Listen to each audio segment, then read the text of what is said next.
क्या आप जानते हैं कि भोलेनाथ को महादेव क्यों कहा जाता है?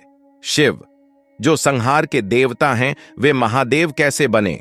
आज की इस दिव्य गाथा में हम जानेंगे कि कैसे शिव जी ने कठोर तपस्या, बलिदान और अपनी अपार शक्ति से महादेव का स्वरूप धारण किया।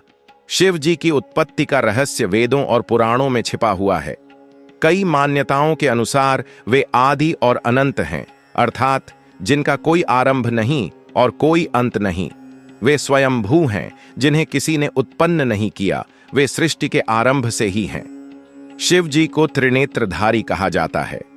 उनका तीसरा नेत्र ज्ञान और संहार दोनों का प्रतीक है।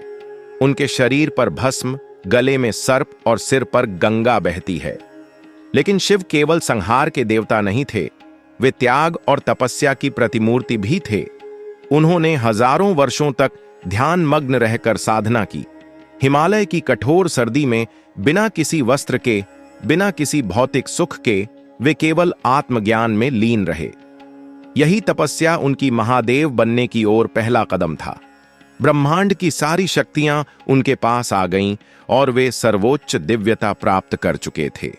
शिव जी के जीवन में सबसे बड़ा बदलाव तब आया जब उन्होंने सती माता से विवाह किया। लेकिन जब उनके पिता दक्ष ने उनका अपमान किया और सती माता ने आत्म बलिदान कर लिया, तब शिव जी ने अपना संहारक रूप धारण कर लिया। उन्होंने दक्ष यज्ञ को नष्ट कर दिया और सती के वियोग में गहन समाधि में चले गए। यह उनकी तपस्या का दूसरा चरण था, जिसने उन्हें पूर्ण रूप से महादेव बना दिया। सती के बलिदान के बाद शिव जी ने कई वर्षों तक संसार से नाता तोड़ लिया।